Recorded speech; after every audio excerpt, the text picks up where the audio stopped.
So this summer, I interned with the Database of Indigenous Slavery in the Americas, which is a community-centered database project housed in the Center for Digital Scholarship at Brown, and it documents Indigenous enslavement in the Americas between 1492 and 1900. So over summer, I worked on adding documents to the database, particularly runaway slave advertisements from the early 19th century from America's historical newspapers and Freedom on the Move. So now to get into 5 things I learned in 5 minutes. So just for starters, I had no idea the extent of Indigenous slavery in the Americas. I pulled this quote from the project's website just to give you a sense. Scholars now estimate that between 2.5 and 5 million natives were enslaved in the Americas between 1492 and the late 19th century, an astonishing number by any measure, even compared to the approximately 10.5 to 12 million Africans who were brought as slaves from Africa in this same time period. And this is something that somehow I never really learned about in depth, and just the breadth of it was shocking to me. I also learned a lot about the nitty-gritty work and conversations that go into designing an online database. So here are just a few quick examples of what these conversations looked like. The status of this person isn't explicated. What should I record? So we decided that when status isn't explicitly stated or clear, to record slave, servant, and unclear, specifically with that person's profile. Another question that came up was, should we include an image if there's a link to the original source? And based on issues of accessibility, we decided it's important to include the image when possible in case there are paywalls or anything that might prevent people from being able to look at them in their original databases or original sources. And then also things like what should go in the notes section for records, and will the public be able to see the notes section? And that one's still an ongoing conversation that I don't think has been decided fully yet. I also learned that developing and designing an online database is not cheap at all, and getting grants is a really long and difficult process.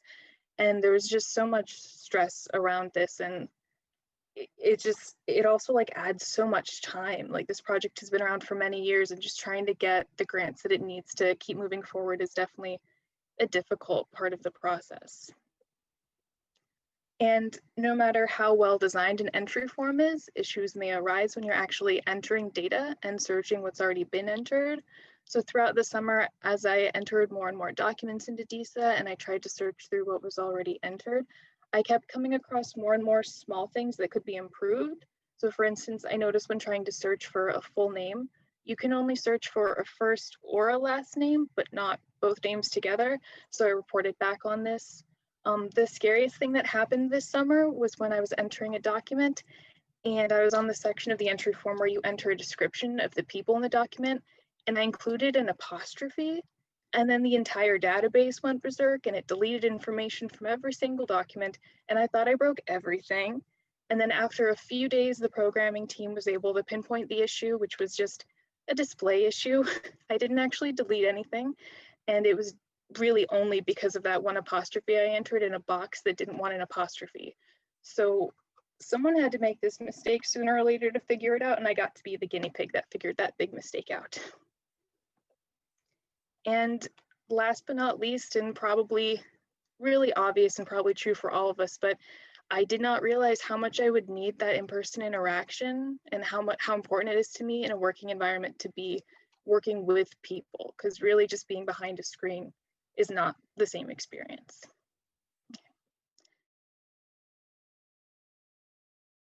Okay, great. So hi, my name is Ray Kurihara. I did my summer practicum at the Hawaii Council for the Humanities. This is the view from my office, aka my house in Kaneohe on the island of Oahu. I originally wanted to do my practicum here because their office is next to my mom's office, so I thought I would just be getting a free ride into town. But my mom's office was next to mine. It was her room next to my room, but we ended up making it work. Okay. So the first thing I learned is be careful what you put on your CV, aka be in control of your own narrative. So on the very, very bottom of my 2-page CV, there is one line in miscellaneous that says advanced design and illustration. And I kind of just put this as it will probably come up if you Google search me, so I should acknowledge this on my CV. And it reminded me of a story in which Mayim Bialik from The Big Bang Theory wrote under her miscellaneous acting ID, CV, PhD in neuroscience, and she was therefore casted as a neuroscientist on The Big Bang Theory. And while I'm not equating my design and illustration skills by any means to a PhD in neuroscience, it was very much look at everything on my CV, notice this, see what you can use of these skills and put it to work. So the thing, my parting thought on this is to, your CV is a platform for which that you can be in control of your own narrative. You can choose what skills you do and do not want to offer. In the future, I will be more careful when deciding to highlight the things, these kind of miscellaneous academic skills that I do have, and maybe we'll see why in the future. Number 2, public humanities and graphic design need to talk or make the most out of your circumstances. So this is the first poster designs that I had to do for my practicum after people read on the very bottom of my CV design and illustration. So I kind of had to spend the summer thinking about why I did a master's in public humanities and not in graphic design. So one thing that I learned about the field in general is that although public humanities has a lot of intersection with art, with graphic designers and things like that, where do these intersections align in terms of the production of public humanities, especially in COVID times where we see things on a Facebook or an Instagram feed, and these are the only ways that we're disseminating our information. Where does the poster, where does the graphic kind of bridge the gap between our programs and the public? So what was my role as a public human / graphic designer through this practicum? And so this first poster was my attempt at bringing in research about Indigenous solidarity with Black Lives Matter, with histories of protest and political engagement in Hawaii, and how that related to several workshops and talks that the Humanities Council was doing over the summer in regards to the prompt, which was, why is protest a bad word? So yeah, kind of like using this as an opportunity to bridge the gap between my two fields of interest. The third is every project is a design opportunity, or give everything your all, even when you're uncomfortable with it. So another thing that I was tasked to do this summer was to design a handbook, which I made very clear that I do have experience with illustration, but that illustration and graphic design are two very, very different fields, one of which I am definitely still kind of dabbling in and do not consider myself an expert in at all. It's beyond my skill set. But when you're the only person in an office of 10 people who put design and illustration on your CV, you become the person that is now the de facto expert on all things graphic design. So this was a project that I had to do about prison facilitation, and kind of like, you can kind of see like why facilitation matters, the guiding values for our program. And so one thing that you can kind of see, which was my like public humanities visual design take on it, was the last 2 pages are kind of like end caps based off of actual exercises that they do with the incarcerated individuals. And so kind of adding an extra layer through visual rhetoric on top of the information that I actually had to add. So how, much like in the way that I design comics and graphic novels, like how do we add extra layers of context and conversation between the visual and the textual? So that was kind of fun. Number 4, people will tell you it's okay until all of a sudden it's not okay. And you have to draw it again and again and again. Or be patient with yourself and to be patient with others. So I'm sorry this video came out sideways. I didn't know how to change it. But this is a 30-second time lapse of about 25 hours of drawing in which I had to recreate this illustration about 15 times until finally I got one that stuck. The reasoning for this is, as much research as I put into things, as hands-on as any, that I want to be with the public that I'm working with, a lot of the times the visual doesn't always translate in the perfect way. So this was the cover for the handbook that I would just was just showing on the last page. And so just like the placement of two different elements of my design, they're like, oh, don't you think this image suggests that we're playing into the prison industrial complex? And I'm like, what? I'm just drawing over here. But kind of, taking a step back, listening to others and their critique, but also being kind to myself. So in the way that I did that was finally, I was like, I'm a graphic novelist. This is my skill set. What if I turn the cover into a page of a graphic novel about the story of prison facilitation in Hawaii? So it's kind of what I ended up doing. This was another example of a time. This is on the left, one of about 20 sketches that I submitted for a partnership we were doing with Hawaii Public Radio and the Center for Oral Histories. And on the right, and they really, really hated it. And on the right is the final example, which I think they also didn't really, really love, but just kind of goes to show like the left is what I would have done, the right is what they wanted. And at the end of the day, you can't always make everyone happy, but at the same time, it's, being kind to yourself, being kind to others, and to respect the conversations that are going on between different people. And at the end of the day, although I did kind of spend this entire presentation complaining about the fact that I had to draw a lot, just to be grateful for it all. Like, I'm grateful for the opportunity to have even had a place to intern over the summer. I'm grateful that people respect my, what skills that I was able to bring to the program. And this kind of culminates into a blog post that I wrote for the Humanities Council that I think should be coming out today. I thought it was going to come out last week.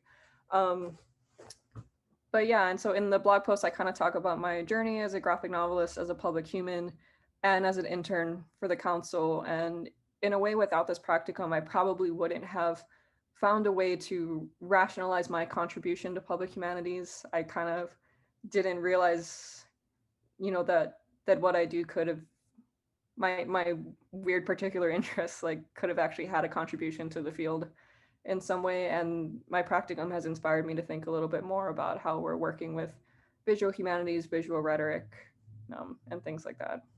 So yeah, thank you everybody for listening.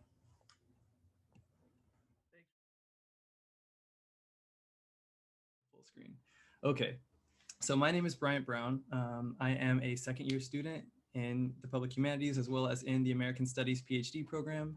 And this summer I had the opportunity to work with the local nonprofit Arise, or Alliance of Rhode Island Southeast Asians for Education, alongside other graduate students, including the incomparably wonderful Ray Kurohara. I worked to design and facilitate political education workshops for Arise's student youth leaders. The goal for these workshops, or at least one of the goals, was to serve as a train the trainers exercise so that the youth leaders could in turn run the workshops for future Arise members. My advisors were Robert Lee, who serves on the board of directors for Arise, as well as Elena Shi. I think political education workshops, or forms of teaching that and learning with the explicit aim of promoting political engagement, empowerment, as well as transformative civic engagement, I think that offers a unique medium for practicing public humanities. And I wanted to share some things I learned about why I think this is the case. So, number one, high school students already, our team of grad students, created several workshops and facilitated those workshops. And each group was increasingly impressed by how engaged, thoughtful, and prepared the students were to participate in learning about the histories and political forces that continue to shape their communities, as well as the community organizing efforts that we are all beneficiaries of. And this is just a screenshot of Arise's website. Number two, begin with where you and your students are. The workshop that I helped design, which was the first workshop in our entire series, was called Radical Roots, Framing Social Justice. And we wanted to encourage students to connect issues they experience in their daily lives to larger systemic structures and dynamics. We had students from all over Providence, students that lived all over the city and went to different high schools. And so we decided to begin with a case study of how people organized against what we might think of as anti-Asian violence right here in Providence. And so we began in 2008 when officials at Wyatt Detention Facility, which is right up here in Pawtucket, we had a couple students, or in Central Falls, we had a couple students who actually lived very close by to Wyatt. So we began in 2008 when officials there subjected Jason Eng to terrible treatment and punishment, and that led to a series of protests and lawsuits to sort of secure justice for Jason Eng. And students gravitated and were excited to learn about that history and that story of stuff that was going on in their own backyards, in their own neighborhoods, so to speak. Okay. Number two, excuse me. Oh my goodness, my numbering is off. Number 3, less is more. The most difficult aspect of our workshop, I think, and of the planning process in general, was cutting down content.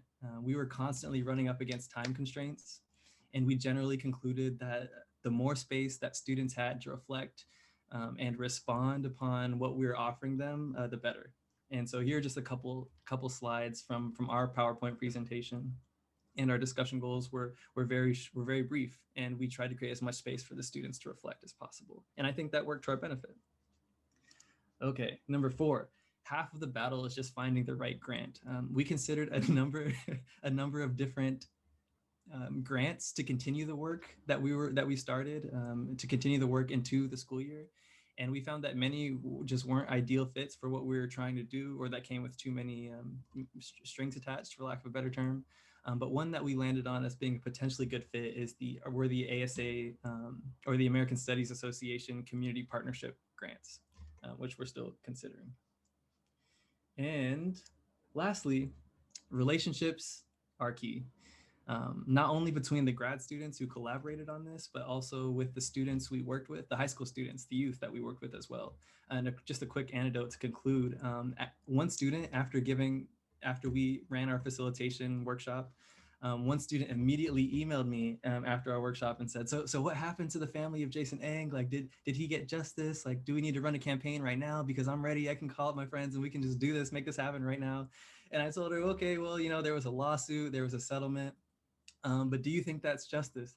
And she never got back to me. But I think that suggests that these students, they want to continue to be engaged. And Elena actually recently ran a discussion where she invited folks from Arise to participate to talk about their Counselors Not Cops campaign. And I think it was helpful now that some folks have faces to these names, that they can continue to build these campaigns. And work across different, boundaries that Brown puts in place. And so I feel like that was an important thing to emphasize. And that concludes my presentation. Thank you all for listening.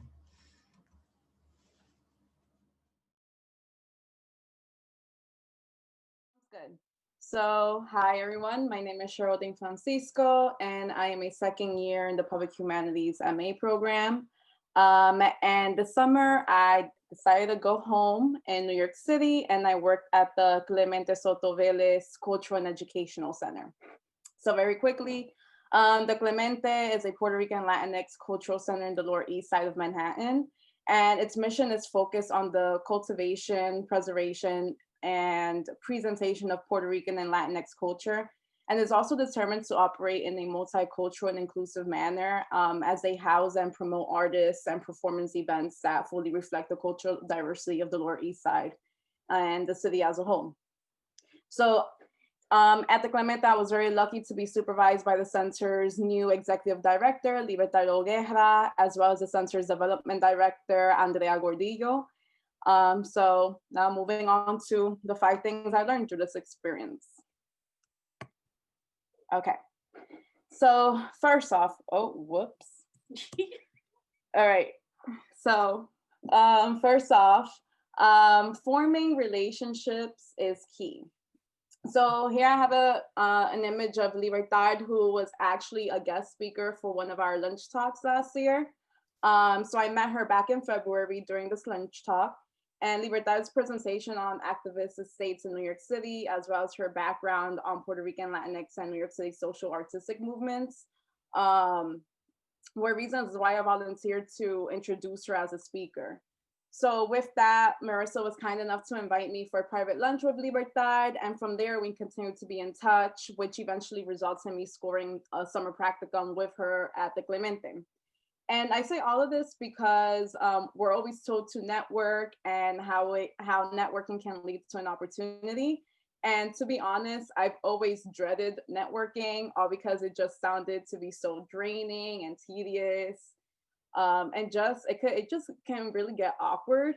So this first lesson taught me to frame networking as opportunities to form relationships, which is what I did with Libertad. And that's how it felt like with Libertad, forming a relationship, and how it should feel like whenever we encounter people within our field. So along the lines of making partnerships, the partnership that I made at the Clemente were incredibly valuable and proving to me that people do want to see others succeed. So one of my tasks this summer at the Clemente was being a right hand in scheduling and intra-network communications for the Latinx POC Arts Legacy Consortium. So the consortium consists of 8 legacy arts organizations in New York City who share the vital mission of championing the work and well-being of Latinx and POC artists and cultural workers. So the organization includes the Clemente as well as 7 other organizations which are listed on this slide, just a few being El Museo del Barrio, the Bronx Documentary Center, the Caribbean Cultural Center, and African Diaspora Institute. So more than just a fundraiser body, this coalition of organizations aims to be a leader in cultural equity and to work together across New York City's 5 boroughs to respond to a range of these deeply technical and ethical questions in this new era within the arts and culture sector. So Libertad made it very clear that she wanted me to take on this task to not just help with managing communications between the directors of these organizations, but to also learn from each other as I sat into every meeting, which they allowed me to do. And it was one of the most intimidating moments of this practicum, being that I was in conversation with the directors of such prominent organizations in New York City, whose programming I actually even benefited from when I was in high school. So even though it was intimidating, these directors were as interested in my professional growth as Libertad was, and made me feel very welcome. And furthermore, these consortium meetings proved to me over and over again that these organizations truly want to serve community members as best as they can through not just collaboration with one another, but through supporting and leaning on one another to make sure that they can touch on New Yorkers, particularly those of color. So the next thing that I learned is that all organizations should rethink their missions. So within these consortium meetings and beyond, a common recommendation of importance that continually was brought up was rethinking organizational missions. And another one of my tasks was joining the Clemente's development director, Andrea Gordillo, in meetings with the Cultural Institutions Group for citywide discussions with cultural leaders of all 5 boroughs on anti-racist trainings. So the hope for this group was to make sure that we keep our foot on the gas in relation to the Black Lives Matter movement and defining what it looks like for an organization that is anti-racist. So these continue to be ongoing discussions, but one suggestion that was raised in the meetings that I attended was that organizations must revisit and interrogate their missions immediately. And we must revisit and give a critical eye inward on whether or not we live and realize our missions, as well as truly interrogate these notions of diversity, inclusion, and equality. So it does not matter how inclusive we view ourselves to be, because there's always a possibility for exclusion. There's always room for growth. And I thought that this was a very valuable lesson and recommendation that all institutions should take into consideration. And next, the 4th thing that I learned was that marketing and fundraising is actually fun. Another one of my tasks over the summer was to assist one of the Clemente's resident theater organizations, Teatro Latea, with organizing their annual Body Mix Festival, which celebrates Puerto Rican Heritage Month yearly by showcasing great Puerto Rican art in a range of mediums during November. And over the past 5 years, Body Mix now celebrates Puerto Rican and Latinx artists through the lens of a Caribbean and Latin American diaspora guest country and theme. So a huge part of this planning was creating different pitches for possible funders, collaborators, and artists for this year's festival. So I got the opportunity to use different mediums. I play a lot with Adobe Spark, and also like practice on presenting pitches to actual people. So that's my surprise. I actually enjoyed it because I really dreaded it when we did it in methods last year as just practice. So actually like taking all of that into account and like actually using what we learned and beyond was actually pretty fun. So I have like a couple of like screenshots taken from like the visuals that I use for the pitches. Um, and this next slide is like one of my favorite body mix festival examples. That year, Cuba was a guest country. And another part that was very exciting about working with the people in Teatro Latea is that they really wanted to get my input, and they actually listened to me about my recommendation for this year's guest country. So with that being said, this year, Body Mix Puerto Rico Fest 2020 is featuring the guest country Haiti.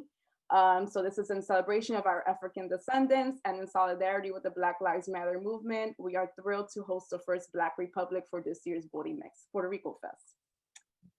And lastly, community outreach and collaboration are indeed possible during a pandemic.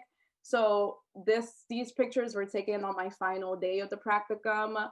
We luckily were able to organize an in-person event, which is the Arte Pa Mi Gente Festival, which is another annual festival that's ran by the Clemente and its resident organizations. And it was very, very difficult getting there because we had to meet with a bunch of city planners, and we were required to follow all of these New York City laws, but we were able to make it happen. It lasted for the 2 weeks that was planned, and we got a pretty good turnout. And in one of the nights that we were at the festival, I actually met a fellow public humanities graduate, Sarah Seidman.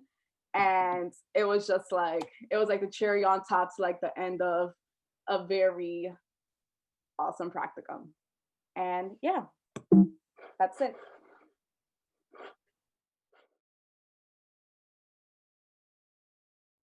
Okay, so I spent my summer working for the Art Bridges Foundation, which is a new foundation founded in 2017 by Alice Walton, who you might know as the founder also of Crystal Bridges Museum of American Art. This is a new project of hers, sort of born out of this same passion for broadening access to experiences with American art. They have a long-term loan program, and they also are building a collection that is really intentionally designed to challenge and open the field of American art. So I was doing a little bit of writing for them. I was working with their program administrator and with their director of learning and engagement to draft materials and sit in on meetings with their partners at museums around the country. Was doing some data entry and some brainstorming for projects that could be coming up. And I did this from home, like a lot of us this summer. So for me, this summer was really like a dually, connection with this great organization and also reconnection with my home in Kentucky. This is my dog. And yeah, let's get to it. So number one, 3 cheers for the water cooler. I love you. I miss you. We'll meet again someday. So for me, I'm kind of a chatty tryhard. I really thrive in those moments in between meetings when you can, ask somebody about their weekend or connect about something that you have in common. This is really hard to do in a remote practicum on Slack or an email where your connections are more official. You're trying to get off screen. You're trying to give yourself the gift of time by ending a meeting early. And so for me, I was excited about this foundation for a long time, but I was also looking to build relationships with my fellow interns, with the cohort from AHA, the Association of Historians of American Art, that they'd compiled for all of us doing this remote practicum. And yeah, I sort of found myself navigating that this summer through remote studio visits with my cohort mates, through Slack, and then finding ways to sort of pipe up in the few opportunities that we had to participate in meetings and Q&As with visitors like Glenn Lowry, the director of the Museum of Modern Art, and some of the other really formidable guests that we had this summer. But yeah, I think that I'm still kind of thinking about how to inject some of those more humane moments back into remote sessions, even as we're here on campus now. So something that I'm thinking about a lot right now. Number 2, let your data entry assignments unlock the secrets of the universe and free you from the ennui of your home office. So I mentioned one of the things I did this summer was quite a bit of data entry for our bridges. They were founded only a few years ago and have been expanding rapidly since then, doing a lot of work, hiring a lot of people, and not having the chance to capture some of the information about the projects that they have been able to complete, for the projects that they've funded and the partners that they've been building. So spent a lot of time in their databases, entering information on past projects, doing some tracking for annual budgets, that sort of thing. And I learned a lot about the landscape of the cultural sector in this country. They are connected with a lot of museums that I'd heard about in name or had even worked for, and getting to know these places through kind of a laundry list of projects that have been achieved, but also through the nitty gritty of loan agreements and budgeting numbers. It's really eye-opening. And there's a certain power in knowing the contact information for the directors of, thousands of museums around the country. And it was really interesting after, having a very narrow view in my last work experience of just one organization that I knew very intimately. It's really interesting to get sort of like an eagle eye view of not only the foundation that I was a part of and the work that they'd been doing kind of up to the moment that I began my internship, but to see just in a snapshot the landscape of museums and art museums across the country, their variety, the hierarchy in terms of budget and clout, and also kind of some of the who's who, like who the educators are, the curatorial staff, that sort of thing. It's a great experience. And then also, it's a concrete task that you can feel good about completing from home. I think like a lot of people, I found myself sort of drifting in and out of motivation and connection this summer when I was sort of expecting to be somewhere else and found myself, in my childhood bedroom. This photo actually is the dueling in a meeting post-its that my dad and I had on our respective home offices. You can sort of decide for yourself who wore it better. But yeah, I think that data entry gets knocked for being sort of a low-level intern kind of task, but I'm saying that I learned a lot and I was grateful for those tasks when I needed to feel like I was accomplishing something during sort of a drifty time. So my next thing, radical practice, it's happening in the Midwest. I think it's no secret that I have a love of rural and non-Gotham-centric public humanities work. I sought out my internship with Art Bridges in part because I've been following the growing cultural movement in Northwest Arkansas for a while. Really excited about the things that are happening there. And I learned about a lot of really amazing projects that they have had a part in all over the country, including one at the Kalamazoo Institute of Arts that, and I think that this is like really the most amazing project I've heard of in a long time. In preparation for hosting an AFA and Art Bridges special exhibition from the Studio Museum in Harlem, they deinstalled their entire permanent collection and reinstalled it with only works by people of color. People in museums say that these kinds of things aren't possible, and smaller organizations are proving them wrong. These are organizations that are a little bit more mobile. They are, trying to do something new and achieving some of these really amazing projects. And it was exciting to be at a foundation that really is helping to make that work happen through funding, one, but also through, disrupting some of the hierarchies that mean that the Kalamazoo Institute of Arts does not have access to the kinds of exhibitions or artworks that their coastal metropolitan museums do have access to.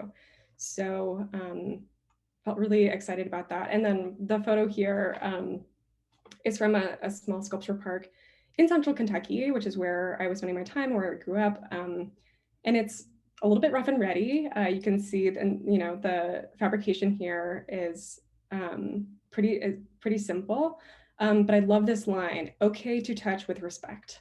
I think that sort of twist is it's such a small thing, but it really like leads you towards a more empathetic museum practice and lets you think about the things that like you can say yes to in a museum space or in a sculptural space that, we say no to a lot. Anyway, I'm thinking about this a lot right now. My next thing is just the view's kind of great from up here. I was working for the first time at a foundation that is responsible for, saying yes to people, basically, and then working with them to like make their exciting projects a reality. So I was able to sit down on some of those meetings, but I was also able to do quite a bit of just speculative creative planning for programs that might be a good fit for their future exhibitions, because they also host and travel exhibitions from their own collection.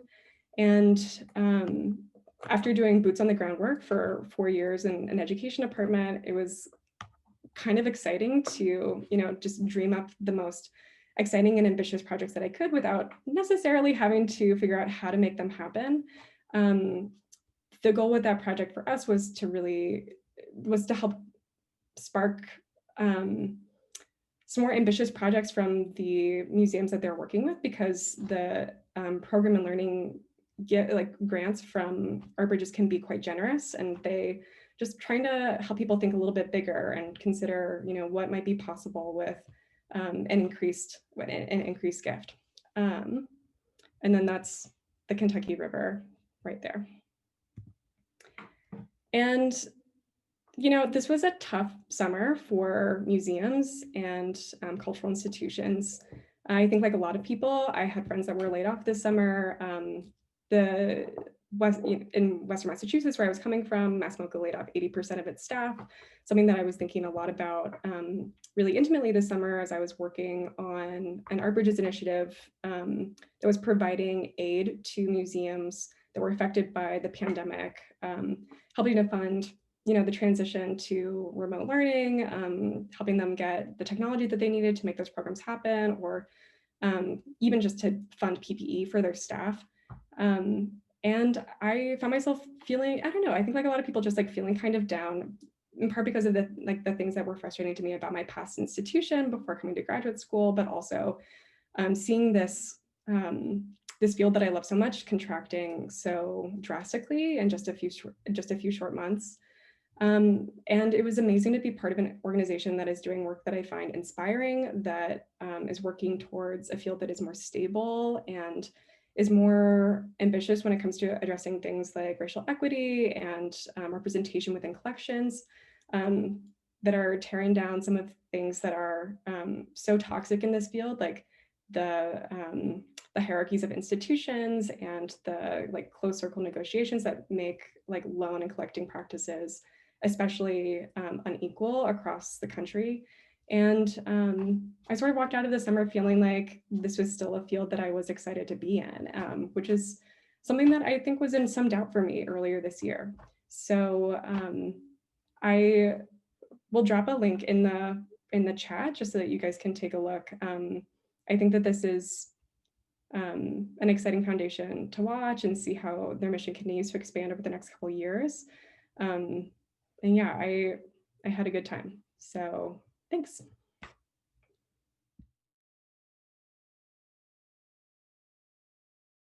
For those that don't know me, my name is Madison Polk, and it's weird to say, but I'm a 4th year PhD student in anthropology now. And this is kind of my last step in the public humanities certificate, so I'm a little sad. But just to talk about my practicum a little bit, I was at Art Park, and their kind of motto is where art, nature, and culture fuse together into unforgettable experiences. And so it's both kind of this, it's both a park and a cultural institution in one. And I had no plans to work at Art Park when I came back to Buffalo during COVID, where I grew up. And it was just something I thought of as like a place where I went to see concerts as a kid. And so this was a kind of really cool experience to dive into the nonprofit world. I feel like I've been skirting around cultural institutions forever, in that I have professional experience in fundraising and consulting for nonprofits, and or like things that I've received from cultural institutions, i.e. through academia or museums, just kind of being in the spaces. And so this was my first kind of introduction to the professional side of or the practitioner side of being in a cultural institution. And so these were kind of my 5 takeaways from that experience. So my first pro tip is it's okay to fire your audience. And this was a conversation that came up during, I was talking with, the marketing director at Art Park. And we were talking about how Art Park was dealing with both COVID, Black Lives Matter, some of the civil unrest and racial tensions that have been on everybody's mind and at the forefront of a lot of things these days and this summer. And his whole point was Art Park hasn't explicitly come out with a statement because he thought that might be performative. It seemed like all organizations at the time were doing this, and I don't know how I feel about that, but either way, that was Art Park's kind of formal take. But they did post messages of support on their social media sites and things like that, and were receiving kind of a bit of flack from some Facebook trolls. And when I asked whether or not they were concerned about losing patrons and taking these public stances, he was like, you know what, like, it's okay to fire your audience. And if there's anything, if like right now proves that more than kind of anything else, that if people aren't attached to what we provide and what our mission is, then we don't need them. And it's then our responsibility to bring in new visitorship. And so the second part of that they go hand in hand, is when in doubt, return to your mission statement. And so a part of Art Park's losses over the summer and dealing with the financial fallout of COVID, because it's this outdoor space and because it's typically known as being a major concert venue. It's ranked in the top 100 amphitheaters in the world, I think. But in having to manage having limited programming, and then also having to manage losing some of their kind of patrons, it was really important for Art Park to go back to its original mission statement, which is to produce and present excellence in the performing and visual arts and create unique cultural experiences in a casual and natural setting. And then also back to their roots. Art Park was originally created as a site for artistic public interaction and site specificity. And it like came up with in the 70s and had like this populist mission. And so a part of reframing Art Park programming during this time was for them to rethink about their mission statement and to get back to the roots of what the space was intended for from the beginning. And so I had the opportunity this summer to do some really cool site-specific activities and workshops on the Art Park grounds. And so during this kind of time of social distancing, it was really nice to be outside and to see other humans in a way that was safe for us all, but also to see what this space could turn into when it isn't just for major concerts all summer. The third thing I learned was that we are plagued with a go, go, go work culture. And it's important to learn to set boundaries. I think as an intern, as somebody with like a go-getter attitude, and then also coming from academia, I'm used to working. And so that also puts me in a position of being asked to do things constantly. And I think I've learned in this experience that like, it's okay for me to not respond to emails after 6 o'clock on a weekday, or like, I'm not going to take 10:30 p.m. calls from my supervisor just because like that's her work schedule. Or that, and I was fortunate enough to work with a supervisor who was super keen on offering me everything to kind of learn about what Art Park was doing. And then she gave me the place to say, no, that's not for me, or I'm not interested in that. And I rarely did that because this was really a learning experience for me and everything was new. So I did say yes to as much as I could, but I didn't stress out when there wasn't something I couldn't do, or when there was something I couldn't do and I didn't feel badly about that. So that was really important for me. And maybe I'm still working on my boundaries because I was at Art Park today. My practicum is clearly lingering on into the end of October. It takes great courage to be present is the fourth thing I learned. I had the opportunity when kind of deciding which practicum I wanted to do in Buffalo between working with an arts organization that was only kind of working internally and it would all be over Zoom. So probably doing similar things to what many of you were doing with data entry and communications and marketing, things like that. But instead I chose to work with Art Park, and particularly Art Park Bridges, which is a program of Art Park that creates interactive arts experiences for people with varying abilities. So we worked with a number of groups of adults with disabilities, and then also a group of adults with Parkinson's. And so these are the people that I was interacting with all summer, and it was entirely interactive. So I was creating Zoom lessons that were entirely interactive and movement-based and sound-based and art-based. And this is all very, very new for me and out of the box for me. And I've learned so much and I just had so much fun doing it. And so I think just showing up and being there and being willing to try something new is so important. And then the last thing I took away is be a facilitator of learning. And this is something that I'm going to take from the practicum world, or the idea of being a practitioner, and hopefully moving it into my own world in academia and teaching in that space, I guess pedagogically, and having to create all of these workshops where I was also learning alongside all of these people, but it wasn't a space where I needed to be a professor or a teacher. It was a space where I needed to facilitate learning. And I think one of the main ways that I did that was kind of shifting the framework of a conversation from what are you thinking to how are you feeling. I think people really come out of their shells and are really able to express themselves when you ask them about how they feel. And I think that is a crucial step in beginning to kind of facilitate a learning experience for people and to get people comfortable with participating, especially when you're doing kind of out of the box things. So yeah, learn more at artpark.net.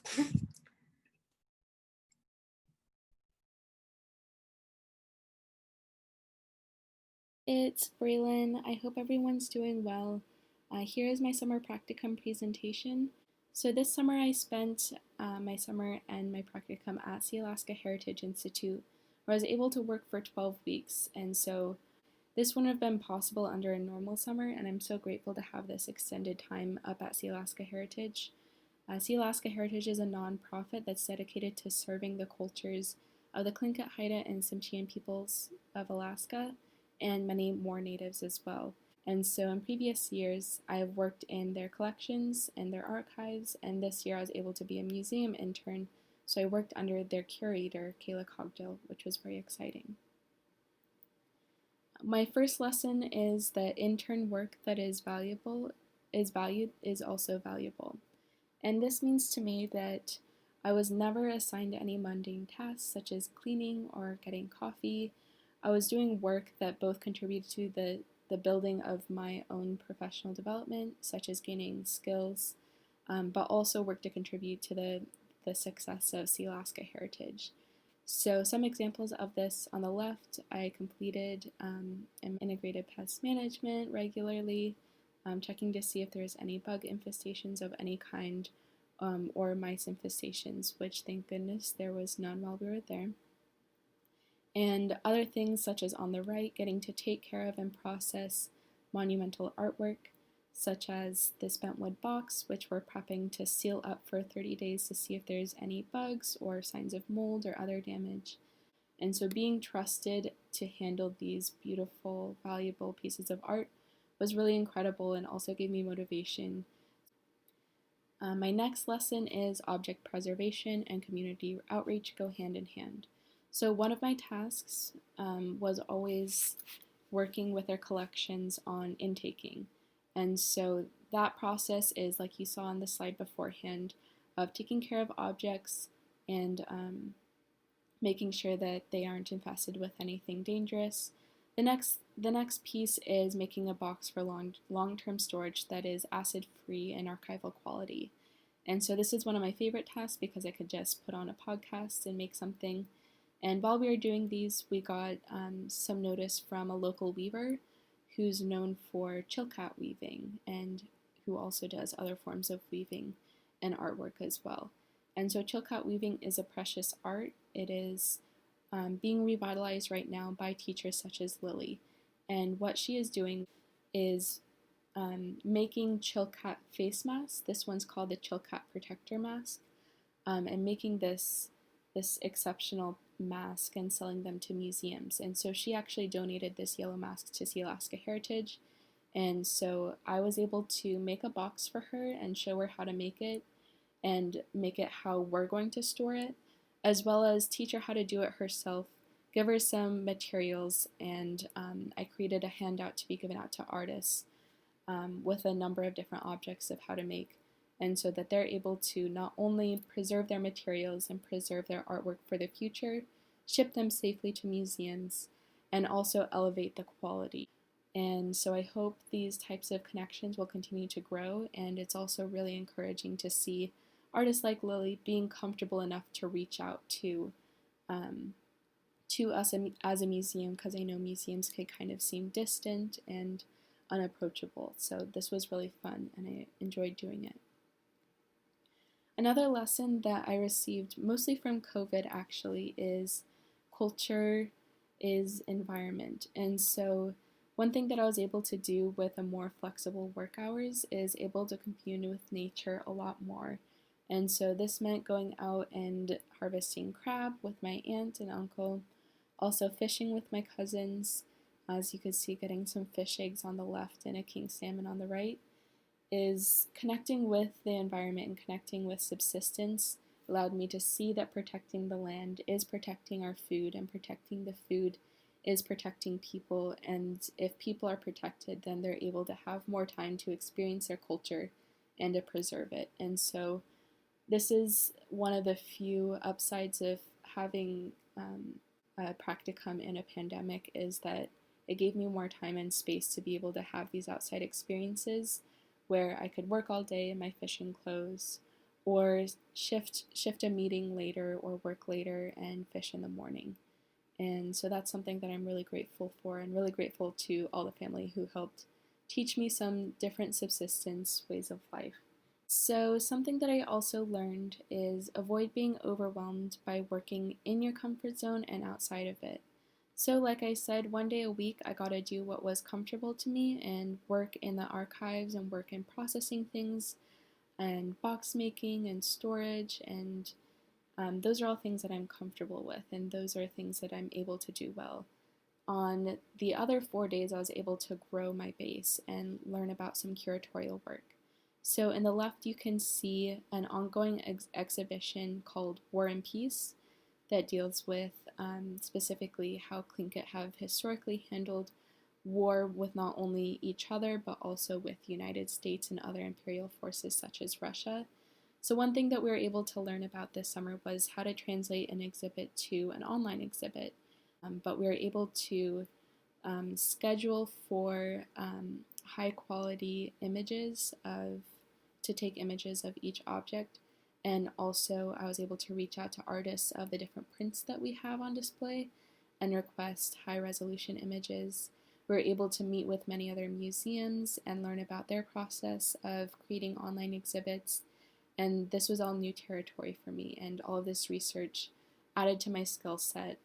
But I'm also grateful, on the other hand, that I was able to return to some things that were familiar to me to brush up on some skills and to remember how to do them. And I just wanted to note that if anyone knows Nora Dauenhauer, this is her collection in the center. And it's funny that some of them came in Costco wine boxes. So I just thought that was cute. Wanted to add that. My last lesson is working for and with a mission, and Team You Cherish makes work fun. And so this is a picture of my cousin Miranda. I've worked with her for the past couple of years. And I just want to emphasize that working with Sea Alaska was fun and exciting for me, not only because I got to hang out with people I enjoyed and other interns I enjoyed immensely, but also working under a boss who was really passionate about the work we were doing, and under a president who was equally passionate about these things. And so it's easy to go to work when you're excited about the work you're doing and excited for the next step. And it's also easy to go to work when you're going to work with someone who is equally as excited about Indigenous futurity. And so that's my presentation. I think I went a little bit over, but I hope everyone has a great rest of their day. Ganesh.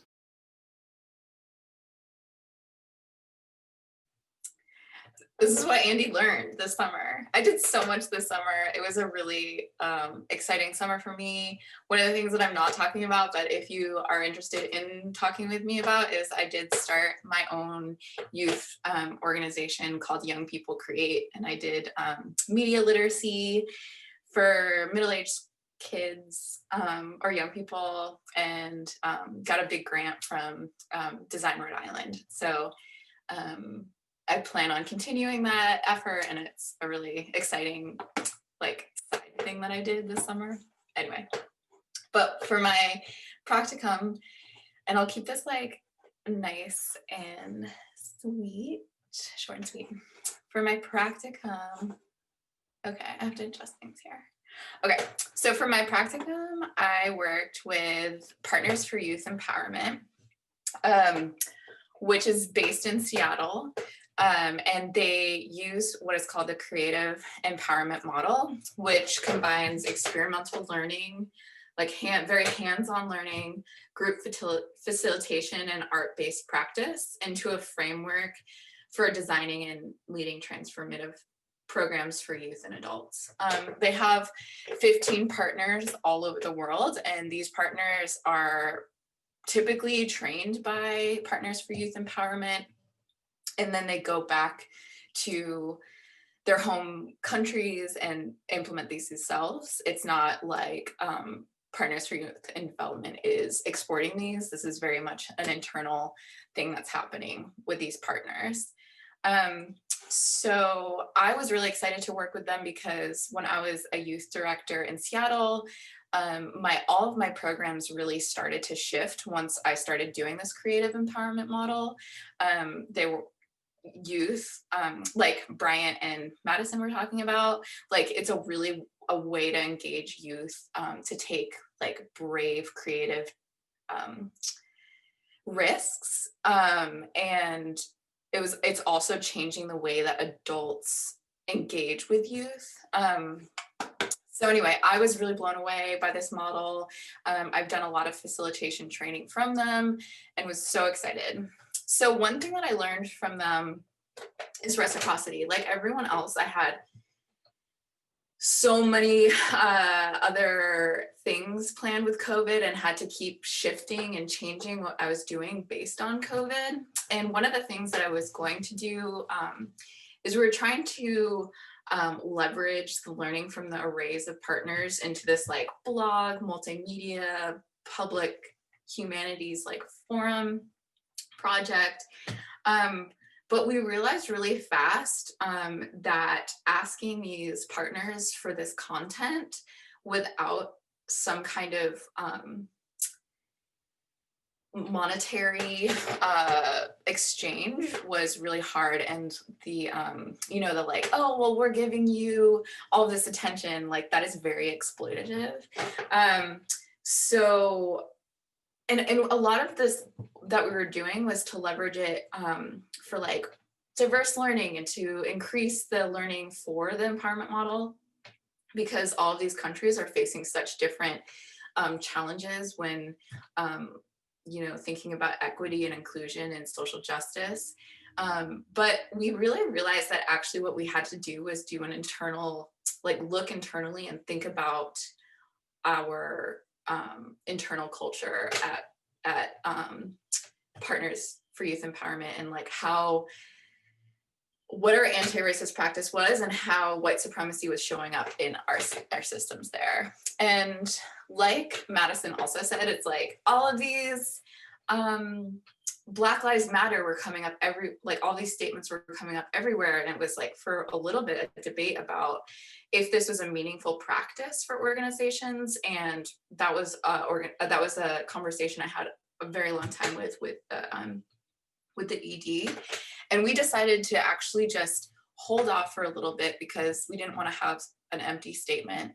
And I did kind of first steps towards anti-racist and anti-oppressive work for them. And I'm really a true believer in that, like anything you want to do is all about skill building. Like we have this idea that like academia or art practice is all like inherent, but it's really like skill building. And that's like part of what I am so passionate about working with youth, is to like give them access to skills. Anyway, my learning was skill building around doing equity and inclusion work and anti-racist work in organizations, because it really is a skill that you can build and it's learning. And there's so many people who have practical applications for this. And it really, for some reason, felt like this like very transcendental like thing for me. And like as a white person, it's, you know, I want to build these skills. So I found the liberatory consciousness model, which is just so fruitful in the way that I did start this work. And the 4 premises of it is awareness, just looking at the current reality, analysis, action, and accountability allyship. Slow and steady. This is something that I really learned. Again, around skill building and building, is that it does take time, and all the partners are completely autonomous to run by the community members who are part of the empowerment model. And so I was having a lot of gaps in my knowledge around anti-Blackness, ethnicity, the various isms that like how they maneuver into an international context, and like specific to like Jamaica, Uganda, Brazil, like all these places. And I was like, I don't know, I can't talk to these things. So I really was appreciative of like learning that that was a gap in my knowledge. And like also knowing like I have to be slow and steady about the way that I continue to learn and do this work, especially as a white person. And like moving up against and facing like that whiteness in US culture, things like we want to move fast, we want to move perfectly, we want to move with authority, and that like it's okay to like consistently remind myself and like the organization that I'm working with that we can on some things we can move slowly. And then on the other hand, and the other side of that, it's like when is moving slowly and saying, "Ooh, we need to step back and just take time to think," upholding oppressive systems. So I think like it was holding both of those things in line. And that's all I got for you guys. No, it was a great experience and I'm really glad I had it. And I really thank you all, my cohort, for all the sharing that you shared.